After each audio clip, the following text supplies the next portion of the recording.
धेरैको एउटा सपना हुन्छ, एक पटक त मुस्ताङ जानै पर्छ, त्यो पनि 2 पाङ्ग्रे सवारीमा। मेरो पनि त्यस्तै एउटा सपना थियो, तर जब काठमाडौँबाट निस्किने तयारी गर्यौँ, मनमा एउटा ठुलो दोधार थियो। मसँग कुनै ठुलो अफ-रोड बाइक थिएन, न त धेरै फिचर्स भएको महँगो बाइक नै थियो।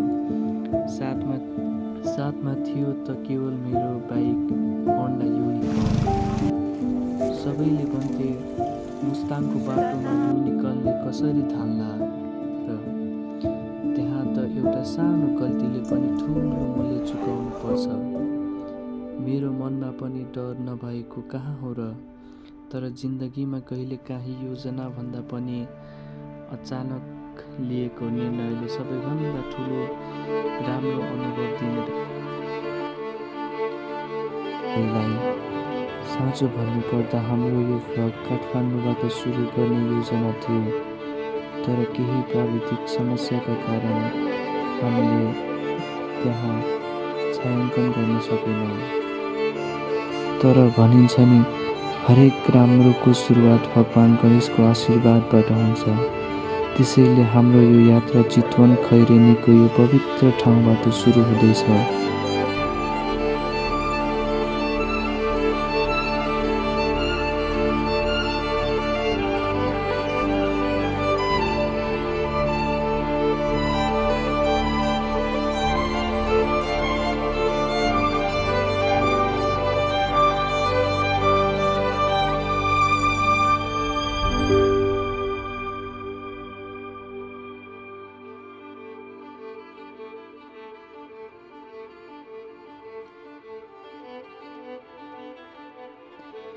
हामी यस पवित्र ठाउँबाट बिस्तारै हाम्रो यात्रा सुरु भयो र हामी पोखरातर्फ लाग्यौँ। दिनको बसाइपछि हाम्रो यात्रा सुरु भयो।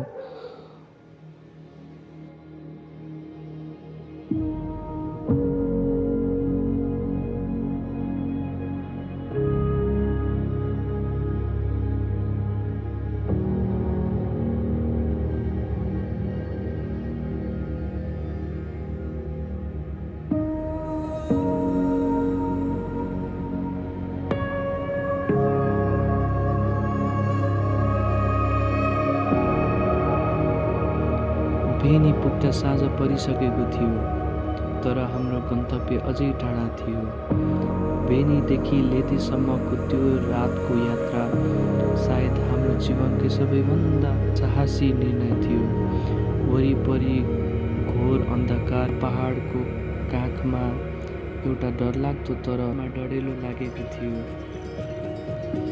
95% बाटो त एकदमै चिल्लो र आनन्ददायक थियो, मानव बाइक हावामा उडिरहेको छ। तर जब मुस्ताङको सिमानाभित्र छिर्यौँ, वास्तविक परीक्षा सुरु भयो।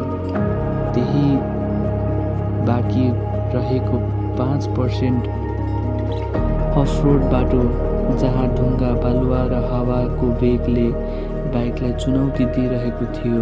रुको धड्कन पनि त्यही कच्ची बाटो जस्तै उफ्रिरहेको थियो। बाइकले साथ छोड्ने त होइन, कालोमा इन्जिनले धोका दिने त होइन, तर मेरो युनिकर्नले हार मानेन। जति माथि पुग्दै गयौँ, त्यति नै मुस्ताङको सुन्दरताले सबै डरलाई भुलाइदियो।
आखिरीमा काठमाडौँदेखि मुस्ताङको यो मेरो पहिलो र ऐतिहासिक राइड पुरा भयो।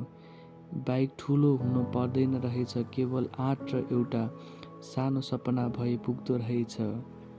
यो यात्रा केवल एउटा गन्तव्य पुग्नु मात्र थिएन, यो त आफैभित्रको डरलाई जित्ने एउटा प्रयास थियो।